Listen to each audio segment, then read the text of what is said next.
La Bible dit dans Ésaïe, chapitre 59, et le verset 19, « On craindra le nom de l'Éternel depuis l'Occident et sa gloire depuis le soleil levant. Quand l'ennemi viendra comme un fleuve, l'Esprit de l'Éternel le mettra en fuite. » Prions. Merci Seigneur pour les promesses que tu nous donnes dans la Bible. C'est étonnant ce que tu vas faire. Merci pour parler de l'avenir, des bonnes choses que tu vas faire. Et nous serons là, grâce à toi, et ce que tu as fait pour nous sur le croix de Calvaire, et ce que tu as fait pour nous quand tu as touché nos cœurs. Merci Seigneur. Dans ton nom, je te prie. Amen. Oh, c'est très bien ce verset 19. On craindra le nom de l'Éternel depuis l'Occident et puis par le soleil levant, c'est-à-dire de partout. Qu'est-ce que c'est l'avenir pour ce monde où il y a tant de non-croyants, tant de méchanceté, tant de ténèbres spirituelles? Qu'est-ce que c'est l'avenir? Tout le monde va connaître Dieu un jour. Tout le monde, ça serait bien. Tout le monde va craindre le nom de l'Éternel. Qu'est-ce que c'est son nom? L'Éternel. Celui qui existe éternellement, son nom dans le Nouveau Testament, le Seigneur Jésus-Christ. Le mot éternel a été traduit par les Juifs, le Seigneur. Et donc, quelques-uns des traductions anglaises font la même chose. Par exemple, ce verset en anglais dit le nom du Seigneur en anglais. C'est intéressant, comme ça est arrivé. Mais la promesse, ça c'est une promesse. Tout le monde sera des croyants quand Jésus revient. Une raison pour la grande tribulation des 7 ans de beaucoup de détresse, beaucoup de tremblements de terre, beaucoup de météorites qui vont tomber sur la terre, beaucoup de morts, beaucoup de guerres. En résultat, le monde sera préparé pour le retour de Jésus.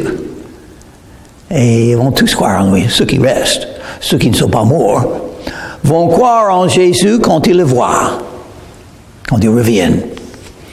Et ça sert bien. Ça sera la situation des 1000 ans, quand Jésus régna sur la terre, selon Apocalypse, le livre d'Apocalypse.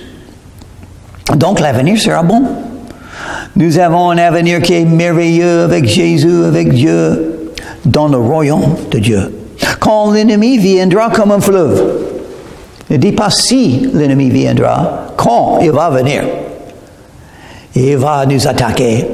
Quand vous croyez en Jésus pour la première fois, vous êtes devenu un enfant de Dieu, un vrai chrétien, avec une maison dans le ciel un jour. Tous les péchés pardonnés. Naître de nouveau, mais aussi vous êtes devenu un soldat dans l'armée de Dieu. Et vous êtes entré dans une guerre spirituelle. J'espère que vous êtes préparés pour la guerre spirituelle, parce que ça vient. Quand l'ennemi viendra comme un fleuve, et ça peut être difficile, cet ennemi. Même Jésus a dit, les ennemis d'un homme seront ceux de sa maison. Aïe, aïe, aïe, c'est pas bon ça.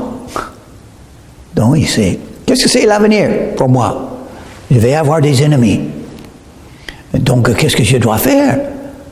Les aimer. Rendre un témoignage de Jésus. Prier pour eux. Et trouver la force parfois en Jésus pour le supporter. Parce que le consolateur est là, il est en moi, il peut me consoler malgré les épreuves et les souffrances qui me sont données, et vous aussi. Parce que le consolateur, c'est qui? L'Esprit de l'Éternel le mettra en fuite. L'Esprit. C'est une guerre spirituelle. Donc, cette guerre sera gagnée, sera menée par le Saint-Esprit. Et nous avons le Saint-Esprit. Vous aurez de la puissance quand le Saint-Esprit vient sur vous, Jésus a dit, et vous serez mes témoins. Ici, à côté, plus loin, dans tout le monde. Vous serez mes témoins avec cette puissance. Mais pour avoir cette puissance, il faut marcher avec Jésus. Il faut rester en communion avec Dieu. Il faut confesser les péchés tous les jours pour avoir les pieds lavés dans un sens spirituel. Il faut aimer Dieu. Il faut croire. Il faut ouvrir la bouche et il faut donner quelque chose aux pieds à faire. Sortir et trouver les gens selon les dons que Dieu vous a donnés, selon l'appel qu'il vous a donné, selon la porte ouverte qu'il vous donnera. Parce que c'est Jésus qui ouvre la porte et personne ne peut la fermer. Et c'est Jésus qui ferme la porte et personne ne peut l'ouvrir. Ah, ça je sais. Il m'a appris ça. L'Esprit de l'Éternel le mettra en fuite. Oh, la victoire est garantie dans cette guerre spirituelle. Parce que Dieu le fera. Le zèle de l'Éternel le fera. Les hommes, ils ont les chutes, ils tombent, ils s'éloignent de Dieu. Dieu le fera. On a dû le faire. On devait le faire. Nous avons la capacité de le faire. Nous avons les armes spirituelles, selon Éphésiens chapitre 6. Commençons avec le verset 10. Donc nous avons la victoire, n'est-ce pas? Peut-être. Nous aurons la victoire que Jésus accomplira quand il revienne, quand il établit son royaume sur la terre. Alors c'est bien ce verset. L'ennemi viendra comme un fleuve. Qu'est-ce qu'un fleuve fait? Il détruit tout. Il y a des endroits aux États-Unis, on a eu des fleuves. Les maisons sont emmenées loin. Les gens sont tués, sont morts. Et les fleuves sont horribles. L'eau dans un fleuve est très puissant. Oh oui, mais Dieu a encore plus de pouvoir que le fleuve de l'ennemi. Quand il vient comme un fleuve, comment ne pas être tué par le fleuve? Se confier en Dieu. Se confier en lui, invoquer son nom, marcher avec lui. Il vous donnera la victoire. Et verset 20. Un rédempteur viendra pour Sion. Un rédempteur. Et qui c'est? Jésus. Jésus est le rédempteur. Oh, c'est une prophétie évidemment de Messie, c'est-à-dire Jésus de Nazareth. Il viendra, il va venir. Et nous savons maintenant le deuxième venue de Jésus.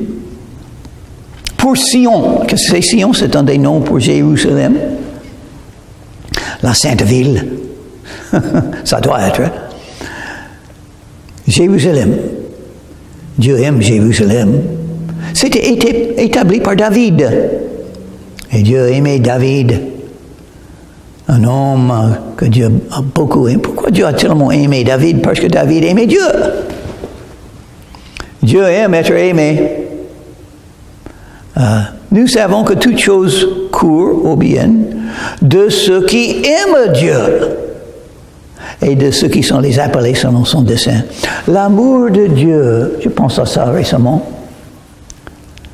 L'amour de Dieu. Est-ce qu'il y a l'amour dans le monde? Oui, l'amour existe. L'amour humain, il y a beaucoup de chansons au sujet de l'amour. Moi, depuis quelques années, depuis 2021, j'écoute les chansons de Mireille et Mathieu. Ils chantent souvent de l'amour humain. Et moi, j'ai connu l'amour humain une fois. C'était bien. C'est bien l'amour. Mais l'amour humain n'est pas du tout comme l'amour de Dieu. Il y a une grande différence. Je vais vous dire la différence. L'amour de Dieu ne se termine jamais quand il vous aime. il garde son amour. Son amour. Il viendra pour Sion. Et ça, ce n'est pas encore arrivé. Ça, c'est écrit à peu près 500, 600 ans avant Jésus-Christ. Donc, il y a 2600 ans, ça a été écrit. Et Dieu va le faire. Il ne va pas oublier qui il aime. Et Dieu aime être aimé. Oh, il aime être aimé. Si vous voulez plaire à Dieu, il faut l'aimer. Il faut aimer Jésus pour le fait qu'il est mort pour vous. Il faut aimer Jésus pour qu'il est le Tout-Puissant, le bon berger, celui qui vous aime avec un amour éternel. Qu'est-ce qui peut nous séparer de l'amour de Christ? Rien. Qu'est-ce qui peut vous séparer de l'amour d'un être humain? Beaucoup de choses. Donc, ce qui m'est arrivé, une personne qui m'a beaucoup aimé, il y a 50 ans, et elle ne m'aime plus. Je pense, je n'aime pas ça. Je préfère être aimé que d'être méprisé. L'amour est beaucoup mieux, je crois, que d'être méprisé. Oui, ça j'ai appris. J'ai appris une autre chose. Oh, évidemment, je suis un peu comme Dieu. Dieu aime être aimé, et moi aussi, je préfère être aimé. Je n'aime pas quand on ne m'aime pas. Je veux être aimé, donc c'est normal. Dieu est comme ça aussi, il veut être aimé. C'est le plus grand de tous les commandements. Aimer Dieu avec tout le cœur, toute l'âme, toutes les pensées, toutes les forces. Aimer Dieu comme ça. Donc je sais, Seigneur, c'est difficile, mais je sais. Je sais à le faire parce que tu le mérites. Mais pour être humain, pour mon cas, par exemple, on peut m'observer, on peut m'examiner, on peut me juger, on peut dire, aïe, aïe, aïe, tellement de fautes et de limites se gara. Et vous aurez raison. Et peut-être vous avez commencé à m'aimer, mais après avoir vu toutes mes fautes, vous allez dire un jour, je ne l'aime plus. Il a trop de fautes, trop de péchés. Oh, heureusement, Dieu n'est pas comme ça. Moi, je préfère un amour qui continue malgré mes fautes et mes limites.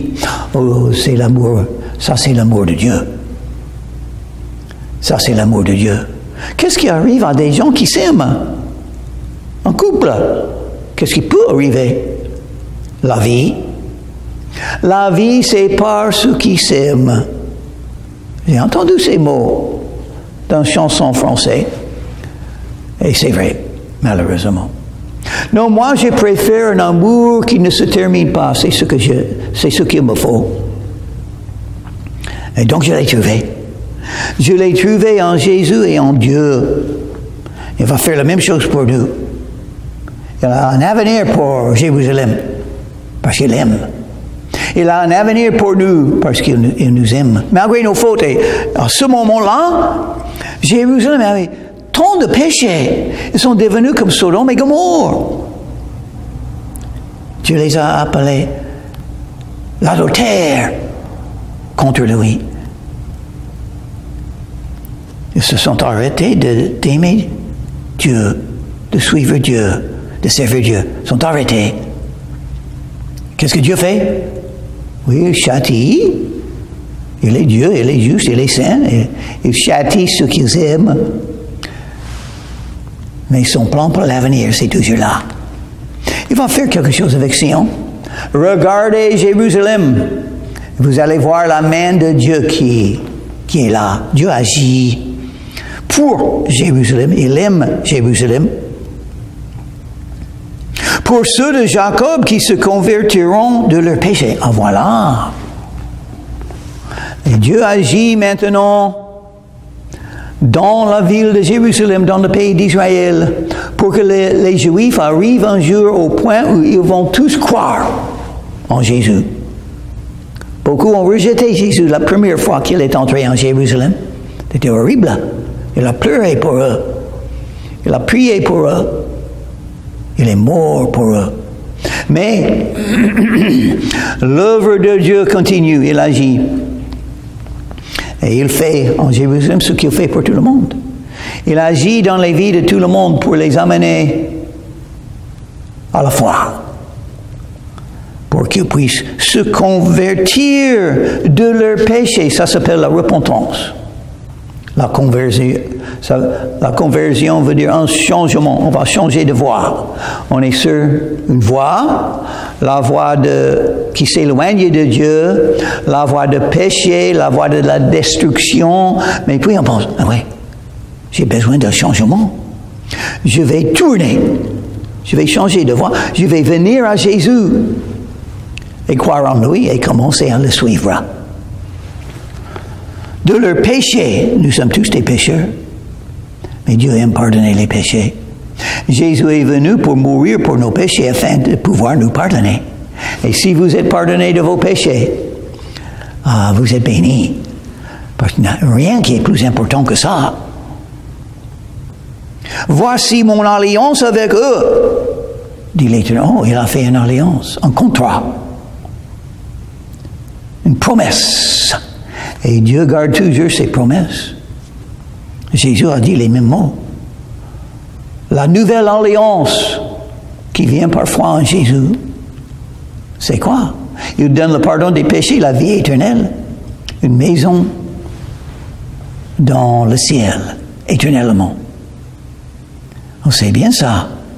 Il nous donne l'esprit. Mon esprit qui repose sur toi. Oh, il donne l'esprit. Jésus a été amené par l'esprit parce qu'il vivait une vie humaine. Et Jésus est le grand exemple de comment vivre comme un être humain sur la terre, d'être rempli de Saint-Esprit, guidé par le Saint-Esprit, la puissance du Saint-Esprit. Il a vécu comme ça, un être humain. Il a laissé à côté ses capacités comme Dieu. Il est devenu un homme par le sein de Marie. Il était guidé par le Saint-Esprit. C'est pourquoi quand Jésus a été baptisé, on a vu un colonne qui est venu sur Jésus du ciel, qui symbolisait le Saint-Esprit. Et tout de suite, le Saint-Esprit l'a guidé. Quand on reçoit Jésus-Christ dans son cœur, quand on rencontre Jésus, au même temps, le Saint-Esprit vient en nous. Et nous avons le même Saint-Esprit que Jésus avait. Mon esprit qui repose sur toi. Et qu'est-ce que c'est le résultat d'avoir le Saint-Esprit? Et mes paroles que j'ai mises dans ta bouche. Oui, on arrive au point que Dieu parle par nous. C'est étonnant ce que Dieu peut faire par un croyant qui se confie en lui, qui est rempli du Saint-Esprit, qui est guidé par le Saint-Esprit, qui a appris la Bible, qui sait citer les versets de la Bible, qui sait parler de Jésus et rendre son témoignage de ce que Jésus a fait pour lui. Cette chrétienne, homme ou femme, peuvent parler. C'est une raison que je dis. Est-ce que les femmes peuvent être des pasteurs, des prédicateurs? Bien sûr. Ça ne dit pas seulement les hommes. Mes paroles que j'ai mises dans ta bouche, il parle de qui? Il parle de Jésus, il parle de tous les croyants. Tous les croyants. Actes chapitre 2. Vos fils et vos filles prophétiseront quand le Saint-Esprit vient sur eux. Vos fils et vos filles. Tous les deux. Donc c'est normal, c'est logique. Dieu n'est pas limité. Dieu ne va pas limiter les dons de l'esprit pour les hommes. Il n'a pas deux listes des dons d'esprit. Une liste pour des hommes, une autre liste pour des femmes croyantes. Non, c'est un seul liste pour tous. Un seul liste pour tous. Mais quand ils disent en Éphésiens chapitre 4 que Dieu est monté au ciel, il a donné les dons aux hommes. Mais dans ce sens-là, dans ce contexte, les hommes veut dire les êtres humains. Et c'est souvent dit comme ça dans tous les livres, pas seulement la Bible. Dans toute la littérature, toute l'histoire humaine, on dit les hommes de la terre et on parle de tous. Ça veut dire, dans beaucoup de contextes, les êtres humains. les êtres humains. Et même, quand la Bible dit une chose, en ce qui concerne un homme, la même chose est vraie pour une femme. Par exemple, la Bible dit, Marie, faut aimer votre femme. Donc ça parle à un homme, n'est-ce pas? Un homme est un mari. Est-ce que ça veut dire que les femmes ne sont pas obligées d'aimer leur mari? Non, tous les deux doivent s'aimer. Mais quand il parle, Dieu peut parler à un homme et il peut dire un commandement. Si Dieu dit à un homme, faut pas mentir. Est-ce que ça veut dire que les femmes peuvent mentir? Non. Ce qui s'applique à l'un s'applique à l'autre. Parce que nous sommes égaux en Christ. Ni femme ni homme, ni juif ni païenne, ni riche ni pauvre, nous sommes un en Jésus-Christ. Égalité. Mes paroles que j'ai mises dans ta bouche. Oui. Qui va me donner quoi dire? Le Saint-Esprit, Dieu. Quand je parle pour lui, il me donnera ce qu'il doit dire, ce que je dois dire. Donc, si on connaît assez bien la parole de Dieu, parce que c'est lié avec la connaissance de la parole de Dieu. Quand Jésus a combattu le diable, qu'est-ce que Jésus a dit au diable pour le vaincre?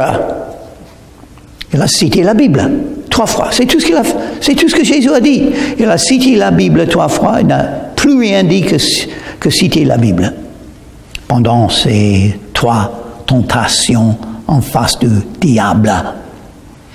La parole de Dieu est vivante et puissante. Et donc, qu'est-ce que c'est cette promesse? Je mettrai dans ta bouche mes paroles que j'ai mises dans ta bouche. La bouche. Il faut parler. Dans les Psaumes, Dieu dit, ouvrez la bouche et je la remplirai. La bouche a quelque chose à faire, il faut l'ouvrir. Il ne faut pas laisser fermer. Il ne faut pas se taire si on est croyante. Il faut dire aux autres. Si Dieu vous a enseigné quelque chose, il faut le dire aux autres. Ça, c'est une partie de l'alliance. On est pardonné des péchés parce qu'on a été converti à Jésus. On a eu la repentance, on est venu à Jésus. On a invoqué le nom de Jésus, on est sauvé.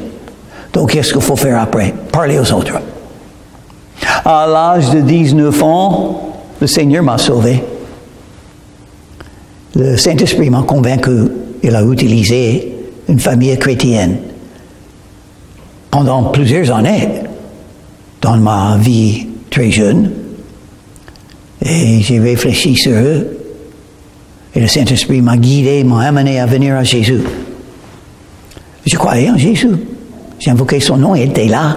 Je l'ai rencontré. Dans un sens spirituel, je ne sais pas vous avec mes yeux, mais je savais qu'il était là.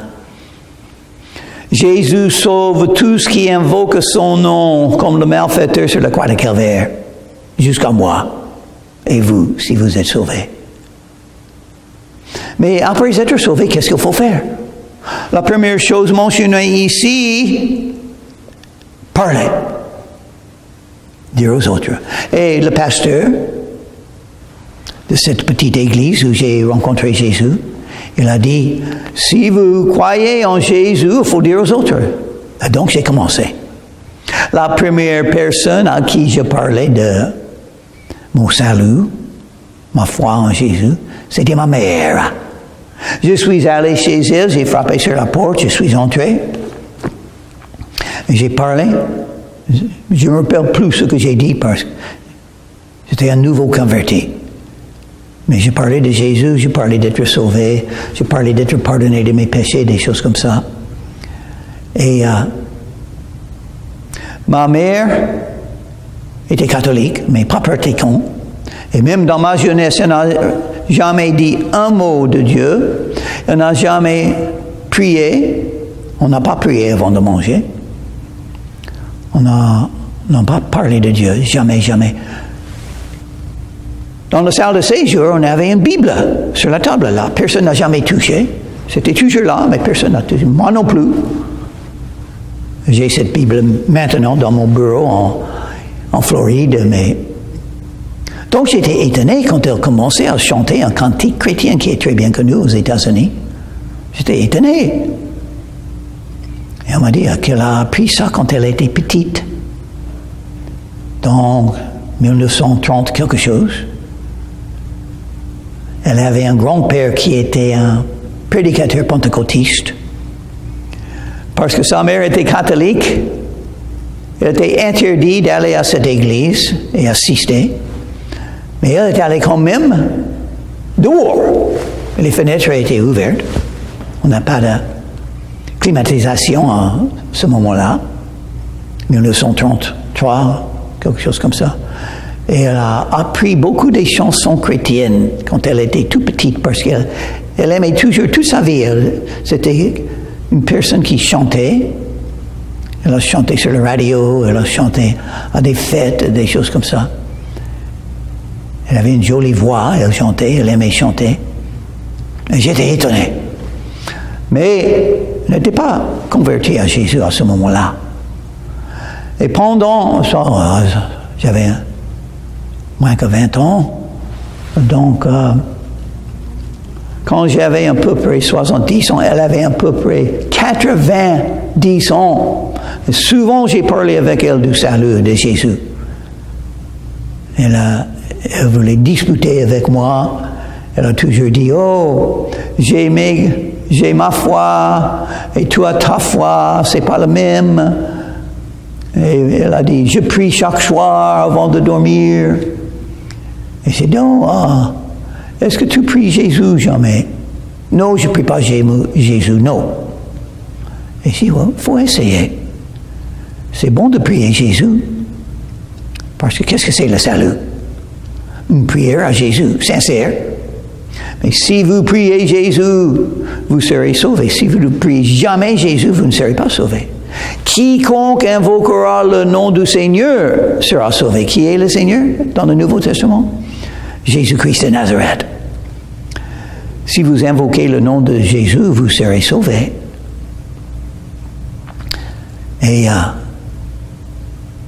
donc elle m'a dit, oui, j'ai commencé à prier Jésus, elle m'a dit. Je prie Jésus maintenant, elle m'a dit. Et j'ai remarqué pendant quelques années, quand le temps passait, et j'ai remarqué, elle commençait à être une croyante, une vraie croyante. Elle aimait la Bible, je l'ai acheté une Bible, j'ai envoyé. Elle a trouvé d'autres littératures bibliques qu'elle aimait et qu'elle commençait à lire. Et elle parlait comme une croyante. Elle était sauvée. Elle était changée par Jésus. Mais ça, la première personne que j'ai parlé de Jésus, 50 ans plus tard, presque 50 ans plus tard, elle est devenue une vraie croyante. On sème des fois quand on parle de Jésus, et d'autres fois on moissonne ce qu'on a semé. Et souvent on moissonne ou d'autres ont semé. Ça c'est pourquoi rendre témoignage de Jésus, on ne peut pas dire ça, ça ne marche pas. Parce qu'on n'a pas de moisson. Oui, mais on sème avant la moisson. Semer marche, c'est plus tard qu'on aura le fruit.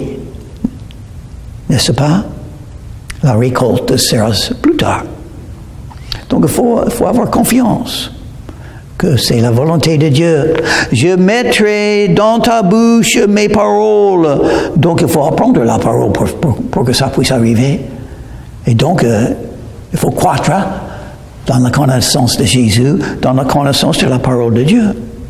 Une raison pour assister des réunions chrétiennes, c'est pour entendre la prédication de la parole de Dieu, pour apprendre. Ne se retirons point de ta bouche, ni de la bouche de tes enfants. Oh, la première chose, il y a des enfants. Il faut avoir des enfants, mais nous pouvons avoir des enfants spirituels. Il faut, parce qu'il y a quelques-uns qui ne se marient pas, Quelques-uns dans le mariage n'ont pas d'enfants. Alors comment ça peut se passer? Les enfants spirituels. Si vous amenez quelqu'un à croire en Jésus, cette personne est votre enfant spirituel. Et c'est beaucoup mieux que des enfants de la chair, que les enfants humains qui souvent ne connaissent pas Dieu parce que chacun doit faire son choix. Dit l'Éternel, dès maintenant et à jamais, ni à la bouche des enfants de tes enfants. Oh, c'est une promesse de fruit. C'est la même promesse que Jésus a donnée en Jean chapitre 15 et le verset 16. Vous ne m'avez pas choisi, c'est moi qui vous ai choisi. Et je vous ai établi, afin que vous alliez et que vous portiez du fruit et que votre fruit demeurera et tout ce que vous demandez le Père dans mon nom, il vous le donnera. Oh, j'aime cette promesse. Une promesse de fruit pour moi et pour vous. Si on ouvre la bouche. Et si, quand on ouvre la bouche, c'est la parole de Dieu qui sort. Prions. Merci Seigneur pour la vérité que tu nous donnes. Aide-nous à te servir comme ça, avec la puissance du Saint-Esprit, de partager ta parole et parler de toi. Dans ton nom, je prie, Jésus. Amen.